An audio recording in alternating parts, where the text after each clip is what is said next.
मध्य पूर्व में जारी तनाव के बीच अब दुनिया की नजरें वॉशिंगटन पर टिक गई है। इजराइल के प्रधानमंत्री बेंजामिन नेतन्याहू मंगलवार को व्हाइट हाउस में अमेरिकी राष्ट्रपति डोनाल्ड ट्रंप से मुलाकात करेंगे।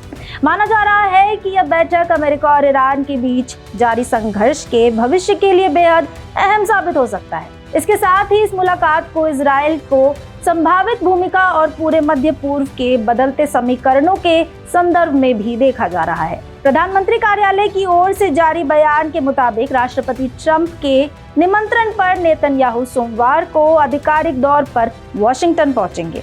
अपने इस दौर के दौरान वह मंगलवार को व्हाइट हाउस में राष्ट्रपति ट्रंप से मुलाकात करेंगे और रिपब्लिकन सीनेटर लिंडसे ग्राहम के अंतिम संस्कार में भी शामिल होंगे।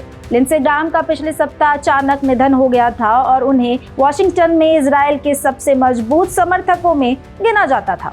यह दौरा ट्रंप के दूसरे कार्यकाल में व्हाइट हाउस का नेतन्याहू का 7वां दौरा होगा। बताया गया है कि ट्रंप के दूसरे कार्यकाल में किसी भी अन्य विश्व नेता की तुलना में नेतन्याहू ने सबसे अधिक बार व्हाइट हाउस का दौरा किया है।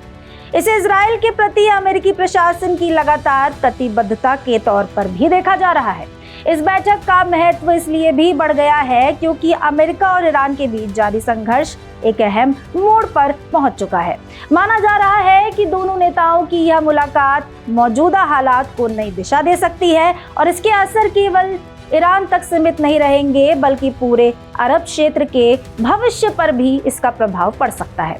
रिपोर्ट्स के अनुसार अमेरिका और ईरान के बीच एक मेमोरेंडम ऑफ अंडरस्टैंडिंग यानी MOU के तहत युद्ध विराम हुआ था, लेकिन उसके टूटने के बाद अमेरिका और इजराइल की ओर से ईरान के खिलाफ सैन्य गतिविधियां फिर तेज हो गई है। इजराइल ने इस MOU का विरोध किया था जबकि लेबनान में उसके सैन्य अभियान लगातार कूटनीतिक प्रयासों के लिए चुनौती बने हुए हैं। उधर ट्रंप प्रशासन लेबनान और इजराइल के बीच चल रही उन वार्ताओं की निगरानी भी कर रहा है जिनका उद्देश्य दोनों देशों के बीच संघर्ष को समाप्त करना है। इन वार्ताओं में हिजबुल्लाह शामिल नहीं है। इजराइल और लेबनान दोनों ही इजराइल के कब्जे वाले इलाकों को लेबनानी सेना को सौंपने की योजना पर सहमत बताए गए हैं। हालांकि मार्च के बाद से जमीनी स्थिति में कोई बड़ा बदलाव देखने को नहीं मिला है। हाल ही में लेबनान के राष्ट्रपति जोसेफ आउन के साथ हुई बैठक में भी राष्ट्रपति ट्रंप ने इजरायली वापसी की कोई समय सीमा तय नहीं की।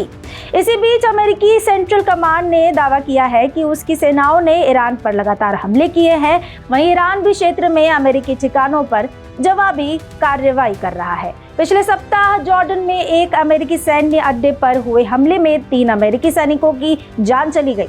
अब सबकी नजर ट्रंप और नेतन्याहू की इस अहम मुलाकात पर है। माना जा रहा है कि यह बैठक अमेरिका ईरान संघर्ष के अगले चरण की दिशा तय कर सकती है।